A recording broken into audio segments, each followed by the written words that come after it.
Welcome back. Today I'm going to be doing a aquarium plant species profile on Blyxa Japonica. This is a really unique rare aquarium plant that I've been waiting to talk about on this channel for quite a while of time. So I figured I would get into it today and show you guys a lot more about that plant. Without further ado, let's get into it.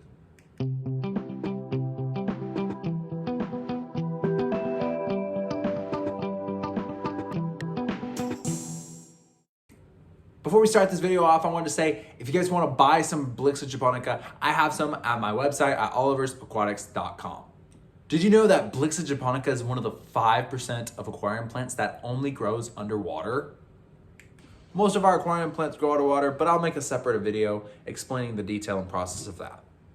However, Blyxa Japonica, as you can tell by the leaf coloration and the sizing and everything, it is a foreground to mid-ground plant that I like to use in my high-tech aquascapes to bring out a very high-tech feeling, as it pairs well with Rotella blood red, dark reds, shades of orange, bright greens like stargrass, and ambulia. There's just a lot of really interesting, cool factors when it comes into pairing Blyxa Japonica into your aquascape, as it brings out just a nice splash of color, texture, uniqueness, and rarity to your aquarium. But let's talk about the basic needs first, before we get into the rest of the required care levels that comes in when you have Blyxa Japonica.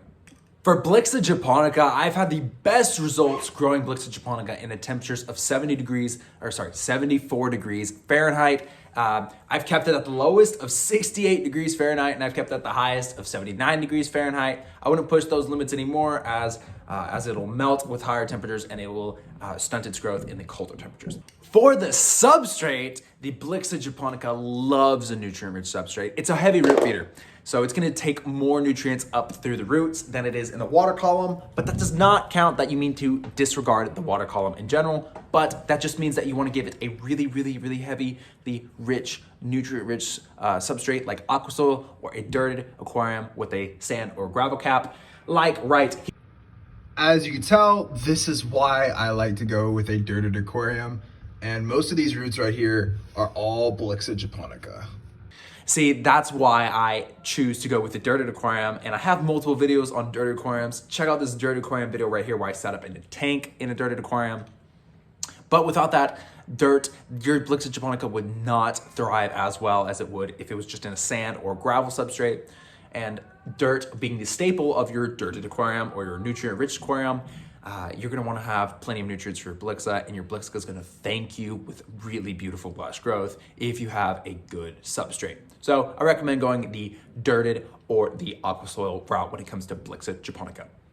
When it comes to lighting your aquarium for Blyxa Japonica, you wanna make sure you have a very medium to high strong lighting of an aquarium light. That way your Blyxa can get plenty of PAR. What is PAR? PAR is the measure of lighting used in your aquarium. Of course, up here is gonna have the highest PAR because it's closest to the light. However, down here at the very bottom, it's gonna have the lowest amount of PAR due to the fact that the lighting is the farthest away from that area of the aquarium. So you wanna make sure you have a very high PAR aquarium light that's gonna affect your aquarium very well. It's gonna give plenty of lighting to your Blyxa Japonica. Blyxa Japonica does not need CO2.